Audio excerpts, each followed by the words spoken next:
Chapter 1. Friday, late afternoon. All you need to do now, Max said, is stay out of trouble. Doreen shrugged. How much trouble can I get in? I've been gardening all day, and I'm coming up to the big hydrangea bush. I can get in no trouble with that. He just looked at her. Hydrangeas? She shrugged. Those big flowering plants. I promise I'll spend tomorrow working in my garden.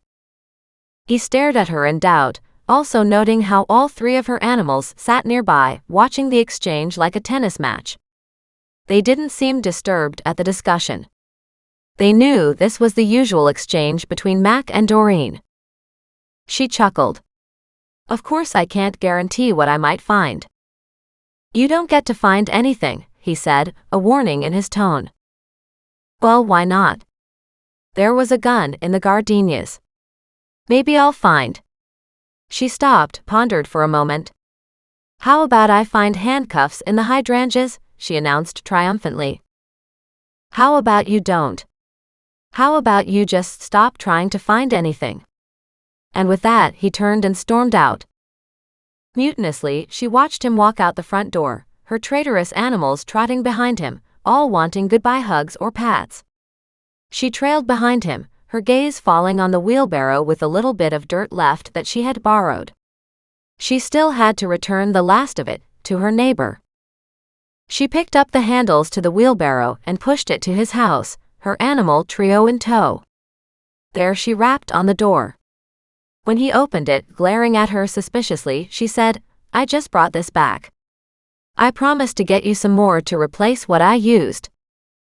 He shook his head. Don't bother. That's all extra anyway.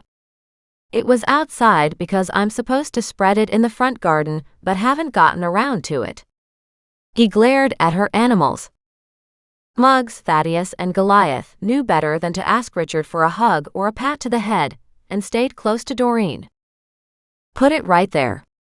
Richard pointed to a spot at the corner of the garage. She nodded and said, Well, thank you for the dirt I used. She lifted the wheelbarrow handles and dumped the last bit in a pile as he'd requested. As she turned the wheelbarrow around, she looked at the hydrangeas in his garden and said, This garden is doing really well. And that heather is gorgeous. The hydrangea is looking lovely too. The hydrangea is nice. It's the blue flowering variety. As she studied the bush, she wondered out loud, I'm surprised that bush is so small though. He shrugged. It's been small since forever. I don't know why. Probably no room to grow against the house. She wondered. May I take a look? He stared at her suspiciously. What could you possibly look at? But she eyed something flashing in the sunlight. Only it wasn't in the hydrangeas, but rather in the blooming heather in front of the bigger bush. Who knows? Something could be restricting the bush's root system. At least that gave her an excuse to get in the garden bed. She crouched at the edge of the hydrangeas to where the heather had tangled up in something metallic. Almost immediately, she identified the item. She gasped and then she laughed.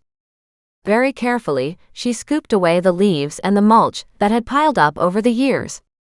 Muggs, Thaddeus, and Goliath all stepped in to help. Hey guys, I've got this.